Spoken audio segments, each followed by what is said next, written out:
Na prekmurski ravnici, v vasi, ki šteje 3200 prebivalcev, v Turnišču, je aktualni državni prvak Olimpija začel svoje pokalno popotovanje v letošnji sezoni. Tretjeligaš, ki je v prvih 3 krogih osvojil 4 točke, si je dvoboj z aktualnimi prvaki priboril potem, ko je v prvem krogu premagal nogometaše iz Brd.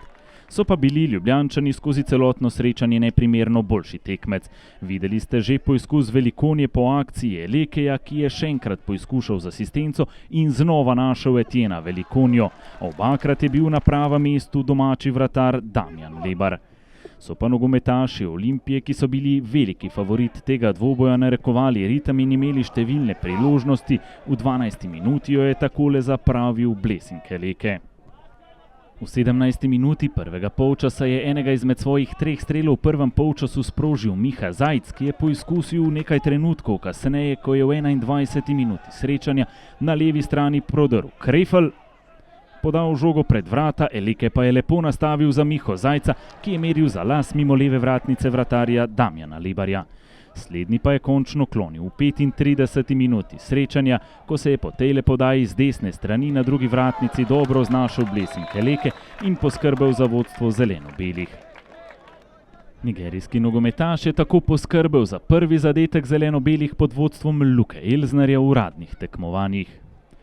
Ljubljančani, ki so dobili prvi polčas, so svojo prevlado nadaljevali tudi v drugem delu, ko pa so si nogometaši Turnišča pripravili eno izmed svojih 2 priložnosti. In pokažemo vam poizkus Gregorja Pavla, ki je takole meril mimo vrat. Gregor Pavel je sicer eden izmed 3 parov bratov, ki igrajo za nogometni klub Turnišče.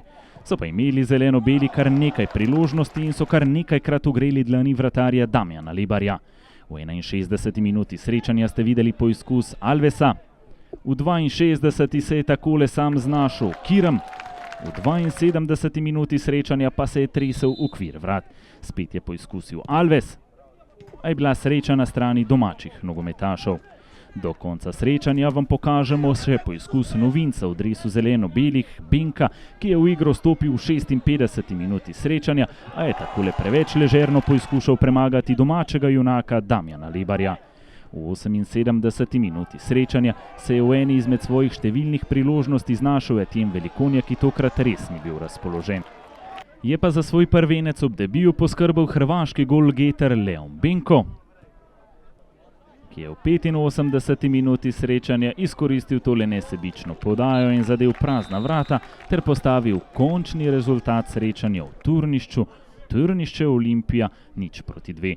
Ljubljančani so se tako pridružili nogometašem Doba in Velenjskega Rudarja ter napredovali med najboljših 8 ekip.